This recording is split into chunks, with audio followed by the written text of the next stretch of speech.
My fiancé, who had loved me for 8 years, had gone missing. I searched for him for 3 whole years.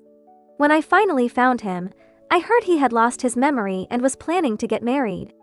As my heart twisted with pain, I overheard him saying to someone, "If Lynn hears that I'm marrying someone else, she'll go crazy.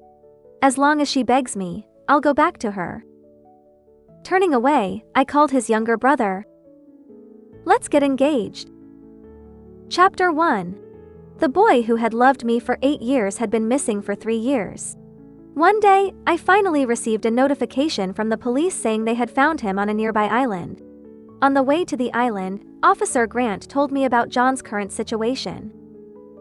"Miss Lynn, you need to be prepared. John has lost his memory and..." Officer Grant paused, looking troubled. "He is about to get married." He had witnessed my arduous search for John. When he told me about John's upcoming engagement, he patted my shoulder heavily, like a father. 3 years ago, John had knelt on one knee, holding up a ring, and promised me a lifetime under the moonlight. I tearfully nodded and accepted, and he placed the engagement ring on my finger. That moment felt eternal. The next day, on his way to the airport, his car lost control and plunged into the sea. The driver drowned and John went missing. The car stopped at the entrance of a resort, and Officer Grant indicated that we had arrived. I slowly got out of the car, and a girl carrying a lamb approached us. She wore a straw hat and a bohemian beach dress, her sweet smile as warm as the sun. "Is it her?" I softly asked Officer Grant, who was in plain clothes beside me. He nodded. "Welcome. I'm Lisa. This is my place, and I hope you both have a wonderful time here." The girl in front of us was enthusiastic and lovely, capable of melting ice. John must be very happy with her. After checking in, I suddenly heard a familiar voice from behind. "Lisa, are you done? I've made dinner." I turned around and met those deep eyes, my heart pounding wildly. With just one glance, I recognized the man I had missed day and night for 3 years. I had imagined our reunion 1,000 times, but I never expected it to be like this. Chapter 2. Contrary to my imagined enthusiasm, the man in front of me gave me a cold glance and nodded perfunctorily before walking towards Lisa. Watching Lisa skillfully intertwine her fingers with his and John gently pinch her nose, both smiling sweetly, they looked like a loving couple. But this love should have been mine. The proud and aloof John had once used 200 drones to form a heart shape on the school field just to announce to the world that I was his. Because of my offhand remark about a sudden craving for sweets, this young man, who had never cooked, wasted 10 plates of eggs and 2 boxes of milk before proudly presenting a misshapen pudding to me. Now, he was cooking for Lisa. As I was lost in thought, Lisa handed me a beautifully packaged box of wedding candies, featuring cartoon images of her and John, a perfect couple. "Miss Lynn, we're getting married. Please enjoy some wedding candies," Lisa said with a sweet smile, nestled in John's arms. I forced a smile, took the candy, and walked to my room. For some reason, I felt a burning gaze on my back. Turning around, I saw only John and Lisa laughing and playing. My heart ached again, it seemed I was overthinking. Back in my room, I had just put down my things when the doorbell rang. Opening the door, I saw Lisa's bright, sunny smile. "Lynn, can I call you that? I really like you." I smiled and nodded. Only then did I notice her sharp, delicate features and gem-like eyes, resembling a beautiful girl from a manga. "John made a lot of dishes. We can't finish them all. Would you and Mr. Grant like to join us for dinner?" Unable to refuse her warm invitation and eager to see John, I agreed. The dining place was a small wooden house, likely their love nest. The interior was cozy, with a Van Gogh-style sunflower painting on the wall. I couldn't help but ask, "Does Lisa like sunflowers too?" Lisa smiled sweetly and replied, "John painted it." Her John. Once, my John had crammed with the best painting teacher in the city for a month to give me a special birthday gift, a painting of sunflowers. At that time, he said, "Lynn, you are my sun, and these sunflowers are me, always facing you." Now, my sunflower was gone, and he had become someone else's. I lowered my head, suppressing my emotions, and stayed silent. Officer Grant broke the silence. "Thank you for your hospitality. Let's eat. I'm starving after a long day." Lisa served a piece of braised pork to me, and I absent-mindedly put it in my mouth. I couldn't imagine that the young man, who couldn't distinguish between salt and sugar, could make such delicious food. As I chewed, the tasty food turned into endless bitterness. Before my emotions overwhelmed me, I excused myself to the bathroom. Chapter 3. That night, I tossed and turned, unable to sleep. With an aching heart, I stood by the window, trying to ease my bitterness by looking at the scenery outside. Late at night, the fostered lambs, deer, and rabbits huddled together, creating a peaceful and warm scene. Suddenly, a tall figure appeared in front of me. It was the man who haunted my dreams. Tears fell from my eyes like broken pearls. Before coming, I had imagined that even if he lost his memory, he would remember me and our past upon seeing me. But now, he only gave me a fleeting, indifferent glance. The sorrow and unwillingness in my heart reached a peak. I couldn't endure this torment any longer. I opened the door and went out. I was ready to tell John everything, regardless of whether he remembered me. I had to try. But as I walked towards him, I saw him hurrying towards the resort entrance. Quietly following him, I saw another familiar figure getting out of a white Mercedes. Why was he here? John had lost his memory, so why were they still in contact? With these questions, I continued to follow them stealthily. They entered a small straw house behind the sheep pen, a hidden spot, clearly not wanting to be discovered. To avoid alerting them, I tiptoed to the side of the straw house. The hut's poor soundproofing made it easy to hear their conversation through the wall. "You're not afraid of backfiring, toying with Lynn like this?" I heard Simon's voice. My pupils contracted. They were discussing me. But hadn't John lost his memory? Seeing me marry someone else, Lynn must be frantic now. When she begs me, I'll go back to her. John's words shocked me. I couldn't believe my ears. Simon continued. "I haven't told anyone about your memory recovery. Everyone thinks I'm just a local villager giving the police a tip. Loyal enough, right?" My mind went blank. I couldn't hear their conversation anymore. When I came to, I silently returned to my room. So, John remembered me. He had regained his memory. But instead of feeling joy, I felt a chilling betrayal. Composing myself, I called Shawn. "Shawn, let's get engaged." It was time to resolve our tangled relationship. Chapter 4.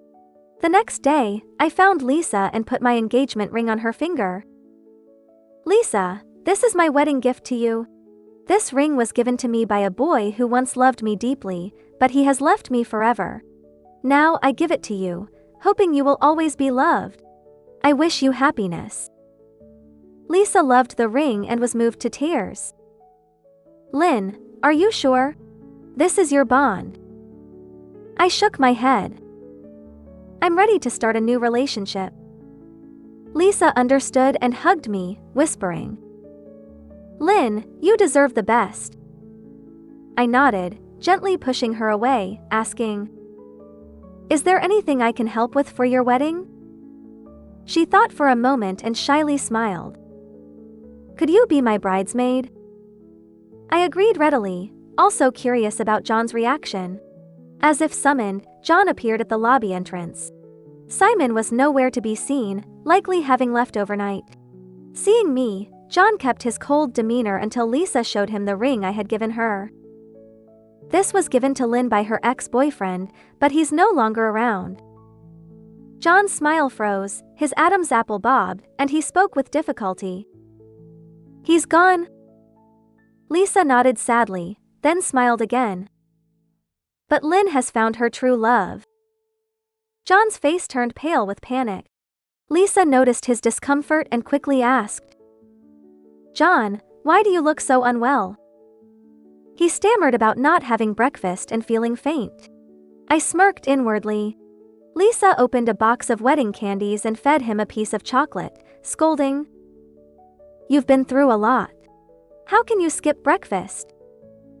John said nothing, obediently accepting the chocolate like a child. Chapter 5. At noon, Officer Grant left for work. After seeing him off, John suddenly grabbed my hand. "Lynn, why did you take off the engagement ring I gave you?" I shook his hand off, replying coldly, "Mr. John, your fiancée is Lisa." "Lynn, I remember everything. That night under the cherry blossom tree, under the moonlight, you accepted my proposal. It was the happiest day of my life."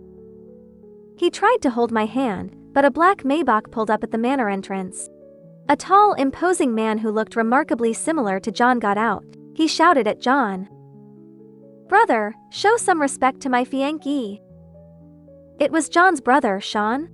Seeing Shawn, John seemed to go mad, punching him in the face, and Shawn retaliated with a kick to his chest. The two quickly wrestled, neither yielding, until Lisa intervened. She protected John, yelling at Shawn, "Who are you to cause trouble here?" Shawn sneered, "I'm your future brother-in-law and Lynn's fiancé." Hearing this, John became agitated, trying to charge at Shawn but was held back by Lisa, only able to shout, "What kind of fiancé are you? Are you trying to steal your brother's woman?" Lisa looked at me, confused but soon understanding. I nodded, confirming her thoughts. Lisa's gem-like eyes lost their sparkle as she lowered her hands and walked silently back into the manor. Watching her sad figure, my heart ached. I walked over and took Shawn's hand, leading him to our room. Chapter 6. John hurriedly followed. "Lynn, you're using him to get back at me, right? I know I was wrong. Please forgive me." I stopped and turned to him. "I've made my decision. I hope you don't disappoint Lisa." Holding Shawn's hand tightly, I thought of how he had always been there for me, never letting me face difficulties alone. When John first disappeared, I was so distraught that I once ran to the seaside where he had the accident and tried to end my life in the sea. The water temperature was only 3 degrees. Just as I thought I would be swallowed by the sea, Shawn rescued me. But when he tried to get out of the water, his foot got tangled in some ropes. I screamed for help, but my body was too weak from the cold, and my voice was hoarse. The boy's face turned pale, his lips losing color, yet he still smiled at me. Seeing Shawn in danger because of me, I cried helplessly, hating my weakness and impulsiveness. Thankfully, a patrol boat passed by 5 minutes later and rescued Shawn. But because he had been in the extremely cold water for too long, he developed severe pneumonia and was in the ICU for 2 days before stabilizing. I will never forget his first words upon waking up. "Lynn, you're more important than my life."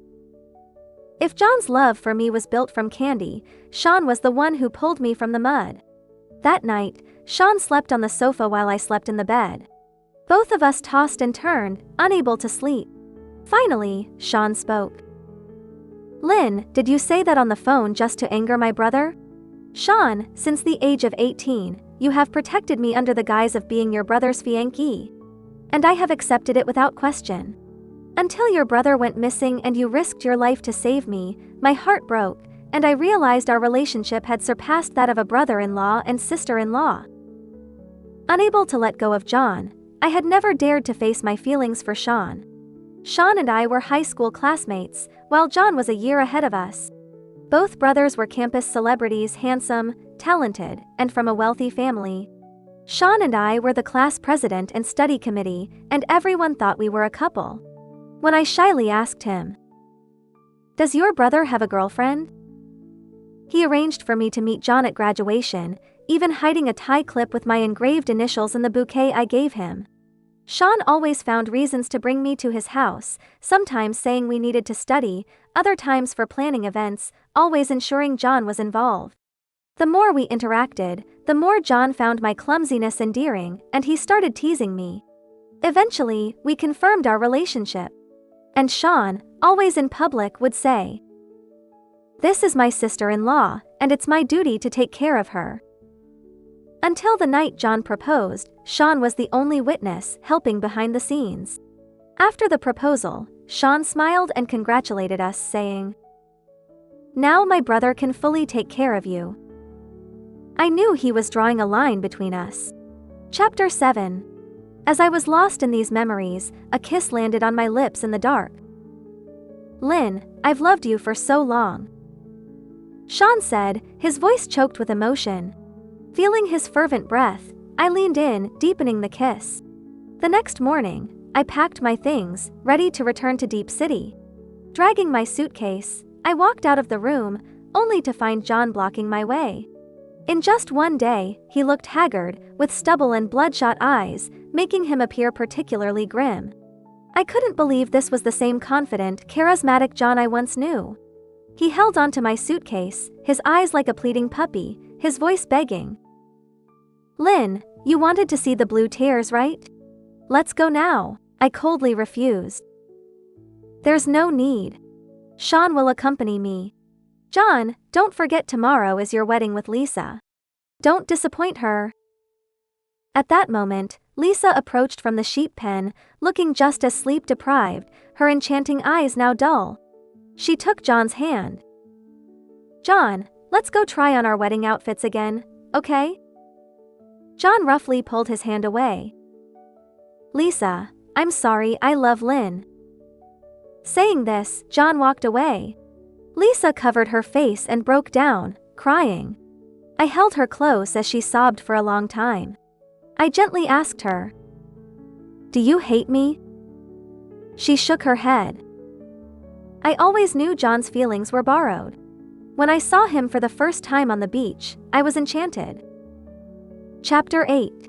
3 years ago, Lisa found John unconscious on the beach, injured by rocks. She, a young girl, carried the over 200-pound man to the town hospital.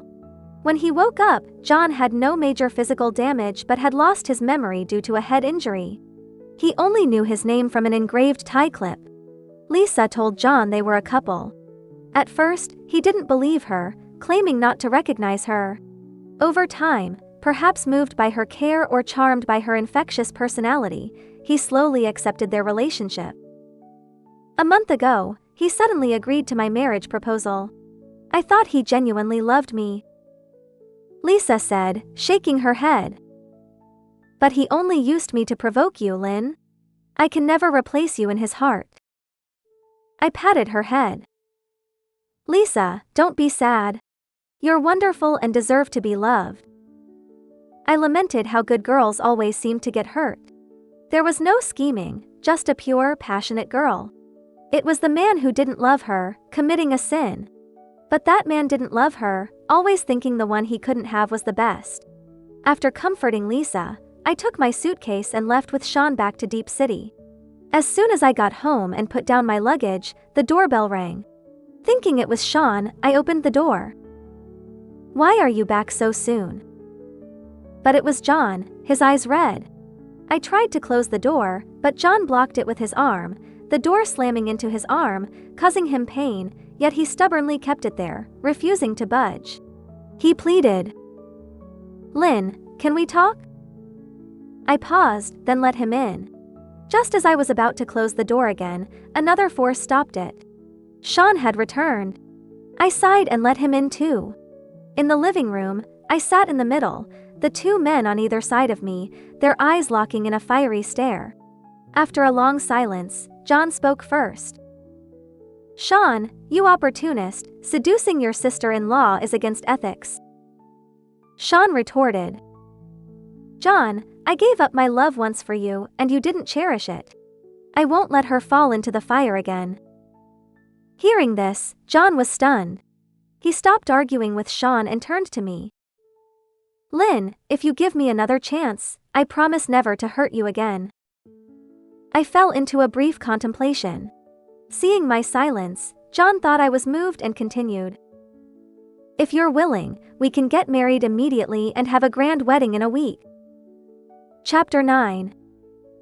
"John, from the beginning, you never truly loved me, did you?"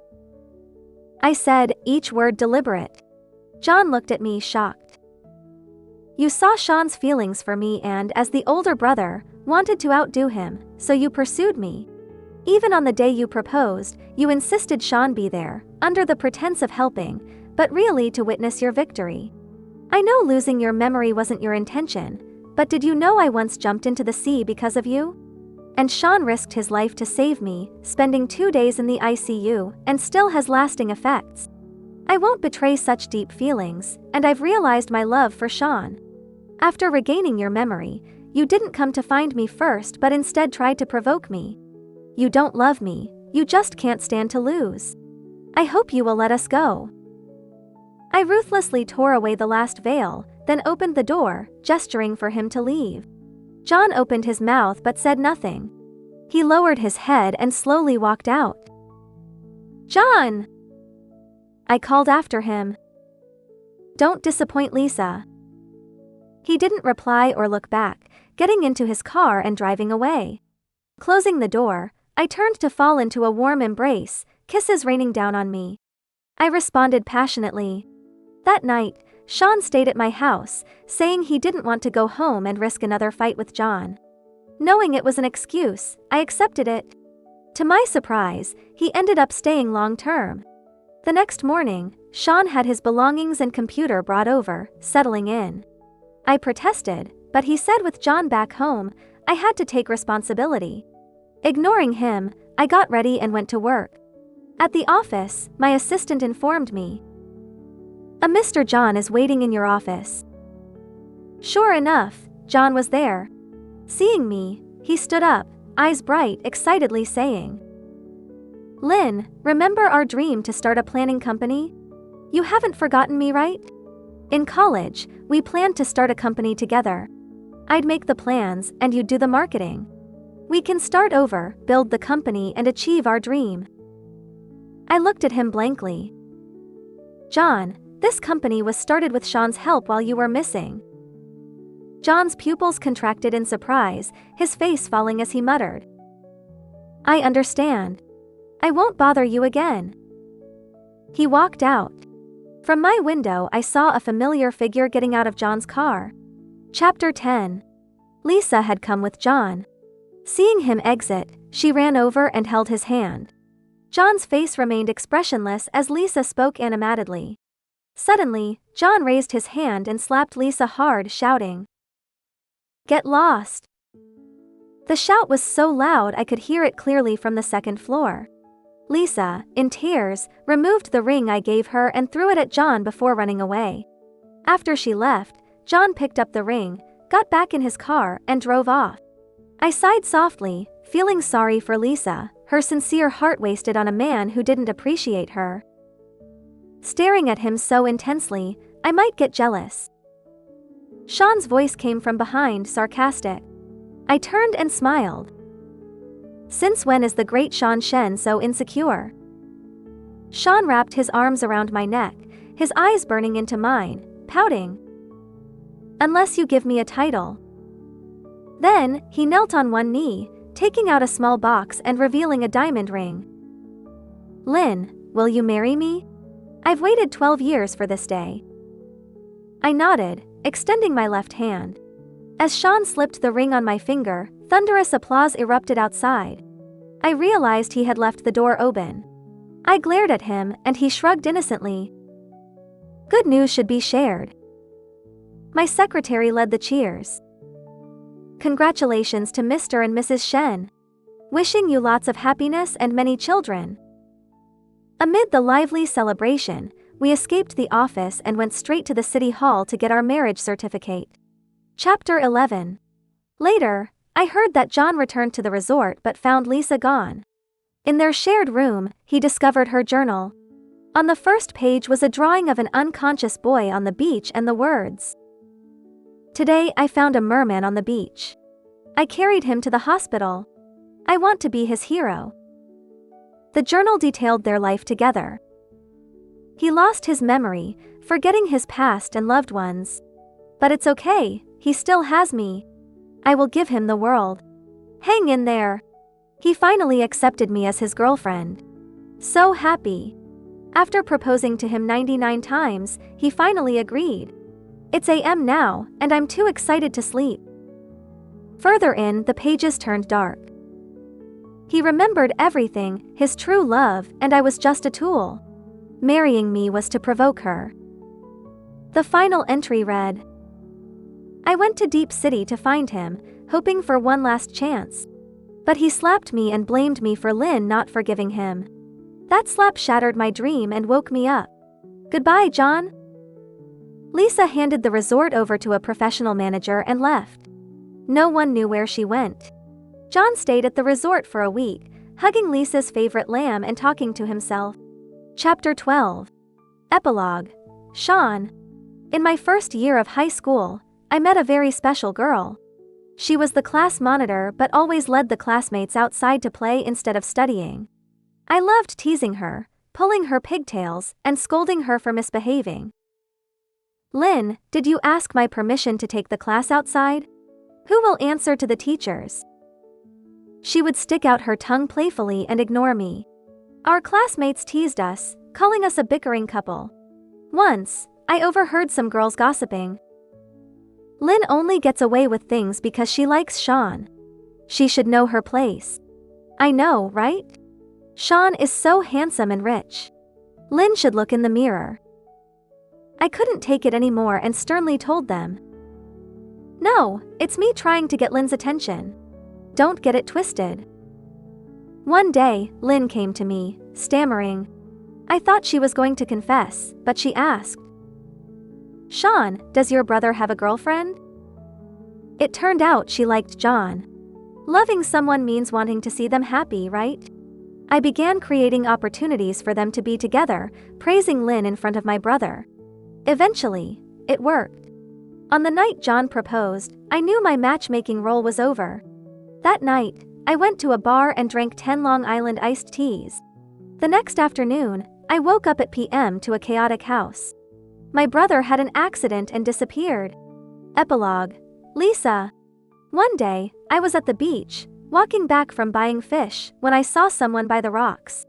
It was a handsome boy. I checked his breathing. He was alive but badly injured. I had to get him to the hospital.